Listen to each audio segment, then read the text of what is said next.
Hello aspirants, welcome to our YouTube channel. நீங்கள் நிறைய பேர் டிஎன்பிஎஸ்சி யூபிஎஸ்சிலேருந்து கண்டக்ட் பண்ணக்கூடிய காம்படிட்டிவ் எக்ஸாமுக்கு ப்ரிப்பேர் பண்ணிக்கும் இருக்கீங்களா? இன்றைக்கி நம்ம பவர் ஆஃப் ப்ரிப்பரேஷன் யூடியூப் சேனலில் இருந்து என்ன டாபிக் பார்க்க போகிறோம் அப்படின்னா, சயின்ஸ் அண்ட் டெக்னாலஜி பற்றின ஒரு ஸ்மால் இன்ட்ரொடக்ஷன் தான் இந்த பாட்டில் நம்ம பார்க்க போகிறோம். இந்த யூடியூப் சேனலில் காம்படிட்டிவ் எக்ஸாம் ரிலேட்டடாக உள்ள டாபிக்ஸ் மட்டுமே முழுக்க கவர் பண்ண போகிறோம்.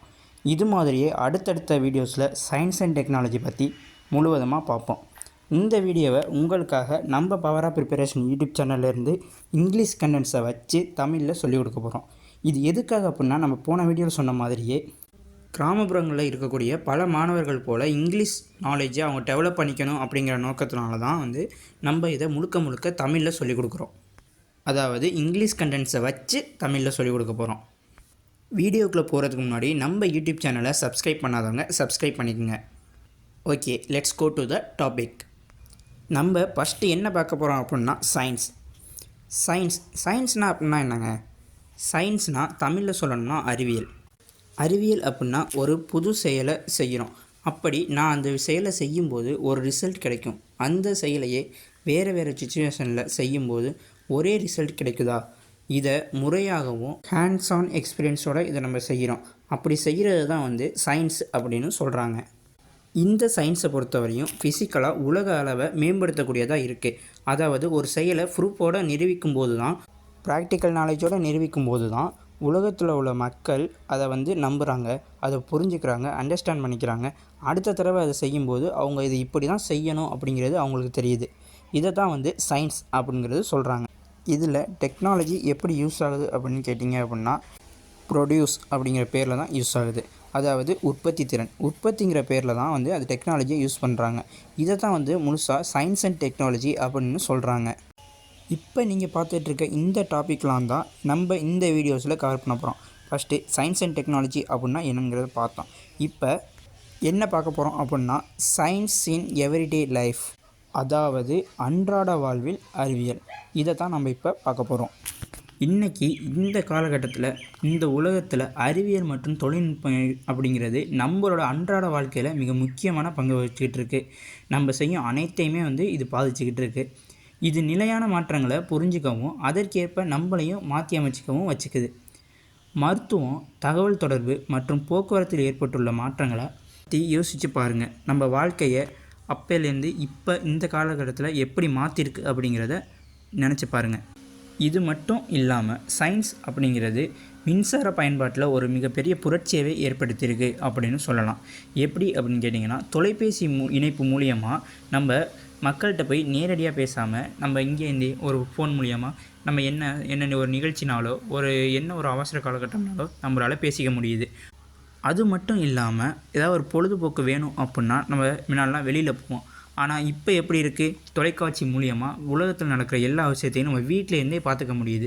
இது தாங்க சயின்ஸு. இது மட்டும் இல்லாமல் 1940களில் அதிக மகசூல் தரக்கூடிய பயிர் வகைகளை அறிமுகம், புதிய உரங்கள், பூச்சிகளுடன் இணைந்து பசுமை புரட்சியை தூண்டியிருக்கு. விவசாயத்தில் புரட்சி ஏற்படுத்தியதன் மூலமாக உணவு உற்பத்தியை அதிகரிச்சிருக்காங்க. 1700களில் எட்வர்ட் ஜென்னரின் பெரியம்மை தடுப்பூசி, 1800களில் நோய்களை உண்டாக்கும் கிருமிகளை கண்டுபிடிச்சது மற்றும் 1920களில் அலெக்சாண்டர் பிளெமிங்கின் முதல் ஆன்டிபயாட்டிக், பென்சிலின் போன்ற முன்னேற்றங்கள் மருத்துவத்தில் புரட்சியை ஏற்படுத்தியிருக்கு. நோய்களை ஒழித்து உலக அளவில் ஆரோக்கியத்தையும் மேம்படுத்தியிருக்கு. ஆற்றல் மற்றும் ஆரோக்கியம் முதல் போக்குவரத்து மற்றும் பாதுகாப்பு வரை பல்வேறு காலங்களில் பொது கொள்கை மற்றும் தனிப்பட்ட முடிவுகளை அறிவியல் அறிவு பாதிச்சிருக்கு. நமது மாடர்ன் வாழ்க்கையையும் சயின்ஸ் தான் வடிவமைச்சிக்கிட்டு இருக்குது. ஓகேங்க, இப்போ இவ்வளோ நேரம் நம்ம அன்றாட வாழ்வில் அறிவியல் அப்படிங்கிறத பற்றி பார்த்தோம். அடுத்ததாக என்ன பார்க்க போகிறோம் அப்படின்னா, how is science and technology affecting human life, அதாவது அறிவியல் மற்றும் தொழில்நுட்பம் மனித வாழ்க்கையை எவ்வாறு பாதிக்குது அப்படிங்கிறத பற்றி தான் இனி பார்க்க போகிறோம். அறிவியல் அப்படிங்கிறது ஒரு முறைசார் அறிவின் அடிப்படையாகும். இது சாத்தியமான முடிவை பெறக்கூடிய செயின் ஆஃப் ஸ்டெப்ஸ், அதாவது படிகளின் சங்கிலியை உள்ளடக்கி இருக்குது. சயின்ஸ் அப்படிங்கிறது ஜென்ரலாக தியரிஸை ரிலேட் பண்ணி இருக்குது. இது மட்டும் இல்லாமல் அனலைசிஸில் ஸ்பெஷல் ஃபோக்கஸை கொண்டு இருக்குது. அதாவது பகுப்பாய்வு மற்றும் மனித குலத்திற்கு பல நன்மைகளையும் கொண்டுள்ளதாக இருக்குது. அதே நேரத்தில் தொழில்நுட்பம் அப்படிங்கிறது தொழில்நுட்ப பயன்பாடு அப்படிங்கிறது அறிவியலுடன் தொடர்புடையதாகவும் செயல்முறைகளை உள்ளடக்கியதாகவும் இருக்குது. இங்கே டெக்னாலஜியை பொறுத்தவரையில் ஒரு குறிப்பிட்ட அறிவியலின் ஆய்வு கருவிகளாகவும் அறிவின் உதவியுடனும் மேற்கொள்ளப்படுகிறது. அடுத்ததாக சயின்ஸ் அதோட அட்வான்டேஜஸை நம்ம இப்போ பார்ப்போம். அறிவியல் மற்றும் தொழில்நுட்பம் அப்படிங்கிறது ஒவ்வொரு துறையிலையும் புதிய புதிய கண்டுபிடிப்புகள் மூலம் மனித வாழ்க்கையை எளிமையாக்கி கொண்டே இருக்குது. இது ஒரு பெரிய அட்வான்டேஜாக இருக்குது. ஆர்டிஃபிஷியல் இன்டெலிஜென்ஸை பயன்படுத்துறதுனால மக்கள் முற்காலத்தை காட்டிலும் இந்த காலத்தில் குறைந்த மிஸ்டேக்ஸே பண்ணுறாங்க. டெக்னாலஜிஸை யூஸ் பண்ணுறதுனால நிறையா நன்மைகளையும் டைம்ஸையும் மிச்சம் பண்ணக்கூடியதாக இருக்குது. சயின்ஸ் அப்படிங்கிறது முயற்சியுடனும் மற்றும் உயர் உற்பத்தியுடனும் தரமான விளைவுகளையும் வாழ்க்கையையும் தரக்கூடியதாக இருக்குது. அடுத்து மெடிக்கல் சயின்ஸில், அதாவது மருத்துவ அறிவியலில் தொழில்நுட்பம் பல்வேறு மருத்துவ அல்லது அறுவை சிகிச்சை உபகரணங்கள், மருந்துகள் மற்றும் நடைமுறைகளை கண்டுபிடித்ததன் மூலம் ஒரு புரட்சியை கொண்டு வந்துள்ளது. அது மனிதர்களின் ஆயுட்காலத்தை நீட்டிக்கவும் பல உயிர்களை காப்பாற்றவும் உதவியிருக்கு. அறிவியல் மற்றும் தொழில்நுட்பம் வாழ்க்கையை எளிதாக்கி தகவல் தொடர்பு அமைப்பில் ஒரு புரட்சியவே ஏற்படுத்தியிருக்கு அப்படின்னு சொல்லலாம். கணினி இணையத்துடன் இணைந்து தொலைபேசிகள், செல்லுலார் தொலைபேசிகள் மற்றும் மின்னஞ்சல்கள் மூலமாக ஒருத்தரை தொடர்பு கொள்வதை எளிமையாக்கி தகவல் தொடர்பு அமைப்பில் ஒரு மிகப்பெரிய புரட்சியவே ஏற்படுத்தியிருக்கு. செயற்கைக்கோள்களை அடிப்படையாக கொண்ட தகவல் தொடர்பு அமைப்பும் மக்களுக்கு மிக பயனுள்ளதாகவும் அமைஞ்சிருக்கு. தொலைக்காட்சிகள் மற்றும் செயற்கைக்கோள்கள் ரேடியோ உதவியுடன் உலகில் நடக்கக்கூடிய நிகழ்வுகளை மக்கள்கிட்ட கொண்டு போய் சிறந்த முறையில் சேர்த்துக்கிட்டு இருக்கு. அடுத்ததாக உலகின் மிகவும் முற்போக்கான தொழில்களில் ஒன்றான சாஃப்ட்வேர் இண்டஸ்ட்ரி, அதாவது மென்பொருள் துறை கணினிகளோட வளர்ச்சியினால் இந்த துறையும் மிகப்பெரிய வளர்ச்சி அடைஞ்சிருக்கு அப்படின்னு சொல்லலாம். டீனேஜர்கள்லேருந்து, அதாவது குழந்தைகள்லேருந்து அனைவரும் பொழுதுபோக்குக்காக இந்த ஒரு சமீபத்திய கருவிகளை, அதாவது மொபைல் ஃபோன்ஸ், லேப்டாப்ஸ், டிவைசஸ், நிறைய கேட்ஜெட்ஸை பயன்படுத்தி கொண்டு தான் இப்போவும் இருக்கிறாங்க. இதன் மூலியமாக நம்ம சயின்ஸ் அண்ட் டெக்னாலஜியோட அட்வான்டேஜஸ் என்னங்கிறத பார்த்தோம். இப்போ அடுத்தபடியாக சயின்ஸ் அண்ட் டெக்னாலஜிஸோட டிஸ்அட்வான்டேஜஸ்லாம் என்ன அப்படிங்கிறத இப்போ நம்ம பார்க்க போகிறோம். டிஸ்அட்வான்டேஜஸில் முதல் பாயிண்டாக, இது சுற்றுச்சூழலை எதிர்மறையாக பாதிக்குது. அதாவது சுற்றுச்சூழலை இது பாதிக்குது. எப்படி அப்படின்னா, மேம்படுத்தப்பட்ட போக்குவரத்தின் காரணமாக காற்று மாசுபாடு ஏற்படுகிறது, அதாவது ஏர் பொல்யூஷன். உற்பத்தி திறன் துல்லியத்தன்மையோடு இருக்கணும் அப்படிங்கிறதுக்காக தொழிற்சாலைகளை தானியங்கி இயந்திரங்களை பயன்படுத்துகிறாங்க. இதனால் மக்கள் வேலைவாய்ப்புகளை இழக்கக்கூடிய அபாயமும் ஏற்பட்டிருக்கு. நிறைய பேர் வேலைவாய்ப்புகளையும் இழந்திருக்காங்க. இந்த இயந்திரங்களானது ஆரம்ப கட்டத்தில் விலை மலிவானதாகவும் நல்லதாகவும் இருக்கலாம். ஆனால் இதோட பராமரிப்பு அப்படிங்கிறது போக போக முக்கியமான ஒன்றாக அமைஞ்சிக்கிட்டு இருக்கு. இறுதியில் இது மிக விலை உயர்ந்ததாகவும் ஆகிவிடுது. தொழில்நுட்பத்தால் நம்மளுடைய ஆரோக்கியங்களும் பாதிக்கப்பட்டு தான் இருக்கிறது. அதாவது ஒரு குறிப்பிட்ட தொழில்நுட்ப கதிர்வீச்சால் கண் நோய்கள், உடல் எடை அதிகரிப்பு, புற்றுநோய் கூட ஏற்பட வாய்ப்புகள் அதிகமாகவே இருக்குது. தொழில்நுட்பம் மூலமாக மக்கள் சோம்பேறிகளாகவும் ஒருத்தவங்கள சார்ந்திருக்கவங்களாகவும் மாறிக்கிட்டு வர்றாங்க. அதாவது சோம்பேறிகள் அப்படின்னா மனிதர்கள் செய்யக்கூடிய வேலையை இந்த மிஷின்ஸே நிறையா இடத்துல, நிறையா தொழிற்சாலைகளில் செய்ய ஆரம்பிச்சிருச்சு. இதனால் மக்களுடைய வேலைவாய்ப்புகள் இழந்து வர்ற நேரத்தில் வேலைவாய்ப்பு இருக்கிறவங்களும் அவங்களுடைய வேலை சுமைங்கிறது ரொம்பவே குறைவாகவே இருக்குது. இதனால் அவங்க சோம்பேறிகளாக இருப்பதாக ஆய்வுகள் கூறுகின்றது. இந்த காலகட்டத்தை காட்டிலும் நம்மளுடைய காலகட்டம் எப்படி இருந்துச்சு? வெளியில் போய் பம்பர் விளாடுவோம், கபடி விளாடுவோம், கிரிக்கெட் விளாடுவோம், இப்படி இருந்தது. ஆனால் இப்போ உள்ள குழந்தைகள் எல்லாமே கம்ப்யூட்டர்ஸில் விளையாட ஆரம்பிச்சிட்டாங்க. எல்லாருமே கம்ப்யூட்டர் கேம்ஸ், அதாவது மொபைல் ஃபோன்லேயும் லேப்டாப்லேயும் ஆன்லைன்லேருந்து கேம்ஸை டவுன்லோட் பண்ணி அதில் விளையாண்டுட்டு இருக்காங்க. இதனால் அவங்களுடைய க்ரோத் அப்படிங்கிறது, ஃபிசிக்கல் க்ரோத் அப்படிங்கிறது பாதிக்கப்படுறதா இருக்குது. இந்த தொழில்நுட்பத்தை பயன்படுத்துறது மூலிமா மக்கள் நிறையா ப்ரைவசி இஷ்யூஸையும் யூஸ் பண்ணக்கூடியதாக இது அமைஞ்சிக்கிட்டு இருக்குது. எப்படி அப்படின்னு கேட்டிங்க அப்படின்னா, ஹேக்கிங் தான் மிகப்பெரிய ஒரு பேசு பொருளாகவும் இருக்குது. நிறைய பேருடைய அச்சத்துக்கும் உள்ளாகிருக்கு.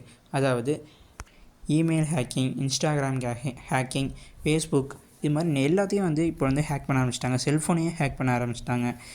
இது எல்லாமே மக்களுடைய ப்ரைவசியை பாதிக்கக்கூடிய விதமாகவும் இந்த தொழில்நுட்பமானது அமைந்துக்கிட்டு இருக்குது. அட்வான்ஸ் டெக்னாலஜினால் நிறையா cyber crime, fraud and cheating cases increase ஆகிக்கிட்டே இருக்குது. அதுவும் எப்படின்னு கேட்டிங்கன்னா, மிகப்பெரிய அளவில் இது இன்க்ரீஸ் ஆகி கொண்டு போகுது. அதுவும் இந்த டெக்னாலஜியை பயன்படுத்தி தான் நடந்துக்கிட்டு இருக்குது. இது மட்டும் இல்லாமல் இந்த ஒரு லேட்டஸ்ட் டெக்னாலஜியை பயன்படுத்துறதுனால இன்டர்னல் செக்யூரிட்டி, அதாவது உள்நாட்டு பாதுகாப்பு மற்றும் டெரரிஸ்ட் த்ரெட்ஸ், அதாவது பயங்கரவாத அச்சுறுத்தலும் அதிகரிச்சுக்கிட்ட வண்ணமாக இருக்குது. இந்த முன்னேற்றமும் பயன்பாடும் சரியான முறையில் நடந்துச்சு அப்படின்னா நம்ம அதுலேருந்து பயனடைய முடியும்.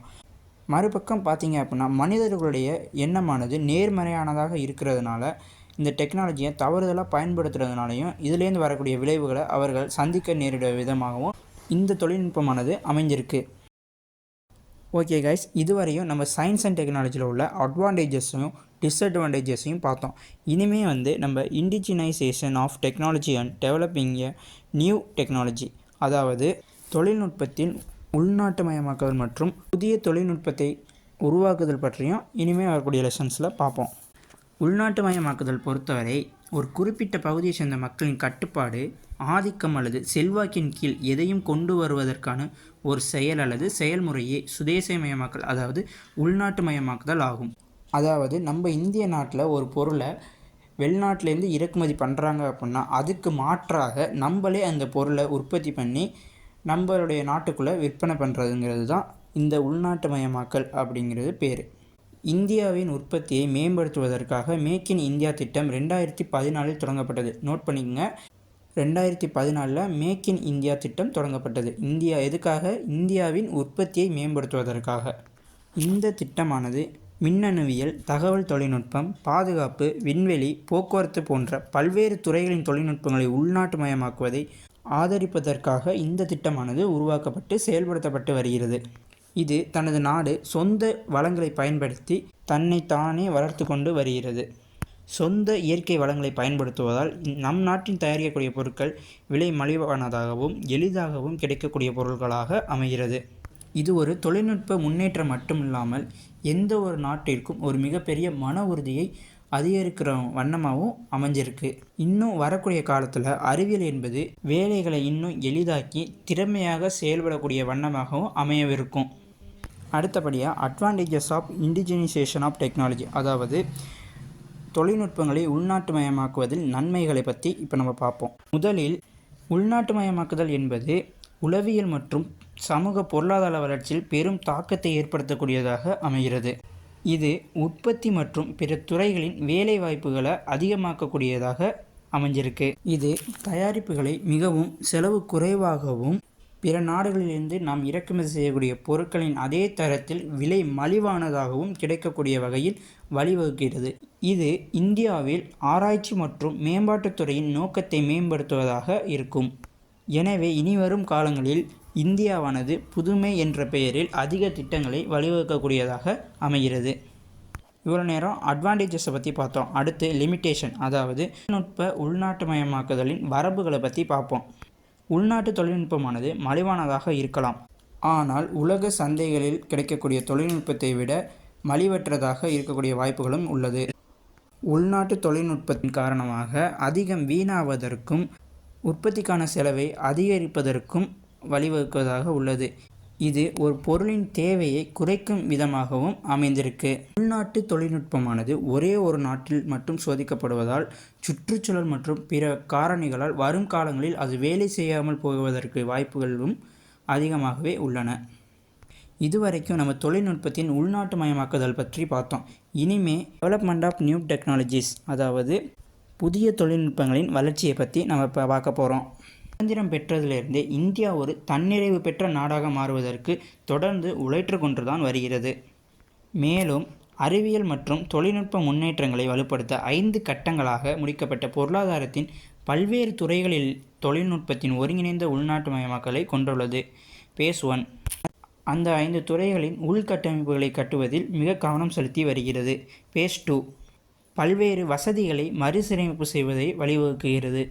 பேஸ் 3 ஆனது உள்நாட்டு தொழில்நுட்பத்தை ஊக்குவிக்கிறது. பேஸ் 4 ஆனது இது பொருளாதார தாராளமயமாக்குதலை நோக்கி ஈடுபட்டு கொண்டிருக்கிறது. பேஸ் 5 ஆனது இது இந்தியாவில் பொருளாதார ரீதியாக தாராளமயமாக்கப்பட்ட நாடாக மாற்றுவதற்கு அறிவியல் மற்றும் தொழில்நுட்பம் சார்ந்த வளர்ச்சிகளை இது உள்ளடக்கியிருக்கிறது. இந்தியாவில் உள்நாட்டுமயமாக்கல் மற்றும் புதிய தொழில்நுட்பத்தின் வளர்ச்சியை ஊக்குவிக்கும் 6 முக்கிய துறைகள் உள்ளன. முதலில் விவசாயம். விவசாயம் என்பது நமது மொத்த உள்நாட்டு உற்பத்தியில் முக்கிய பங்கு வகிக்கக்கூடியதாக விவசாயம் அமைகிறது. அடுத்ததாக ஆட்டோமொபைல்ஸ். இது இந்தியாவில் முக்கிய வேலைவாய்ப்பு வழங்குனராக உள்ளது. அடுத்ததாக டிஃபென்ஸ், அதாவது பாதுகாப்புத்துறை. இந்தியாவின் பாதுகாப்பை பராமரிப்பதற்கான முக்கிய துறையாக இது வழிவகுத்து கொண்டு இருக்கிறது. தகவல் மற்றும் தொடர்பு தொழில்நுட்பம், அதாவது இன்ஃபர்மேஷன் அண்ட் கம்யூனிகேஷன் டெக்னாலஜி. இது இந்தியாவில் வேகமாக வளர்ந்து வரும் மற்றும் மிகவும் தேவையான துறையாக அமைந்து வருகிறது. அடுத்ததாக ஹெல்த் கேர் அண்ட் பயோடெக்னாலஜி, அதாவது சுகாதார மற்றும் உயிரி தொழில்நுட்பம். ஒரு வளர்ந்து வரும் துறையாகவும் அறிவியல் மற்றும் தொழில்நுட்பத்தின் வளர்ச்சியாகவும் இந்த துறையானது அமைந்து வருகிறது. அடுத்ததாக ஸ்பேஸ், விண்வெளித்துறை. இது அறிவியல் மற்றும் தொழில்நுட்ப துறையில் குறியீட்டு முக்கியத்துவமாக அமைந்து வருகிறது. Thank you guys. இதுவரை நம்ம சயின்ஸ் அண்ட் டெக்னாலஜியை பற்றின ஒரு ஸ்மால் இன்ட்ரடக்ஷன் தான் பார்த்தோம். இதுக்கு மேலே அடுத்தடுத்த வீடியோவில் நம்ம சயின்ஸ் அண்ட் டெக்னாலஜியை பற்றி முழு விவரங்களையும் அடுத்தடுத்த வீடியோஸில் பார்க்கலாம். இந்த வீடியோ உங்களுக்கு பயனுள்ளதாக இருந்துச்சுன்னு நினச்சிங்க அப்படின்னா லைக் பண்ணுங்கள், கமெண்ட் பண்ணுங்கள், சப்ஸ்கிரைப் பண்ணுங்கள். சப்ஸ்கிரைப் பண்ணிங்க அப்படின்னா நம்மளுடைய அடுத்தடுத்த வீடியோஸ் உங்களுக்கு உடனுக்குடன் நோட்டிஃபிகேஷனாக வந்து சேரும். Thank you guys.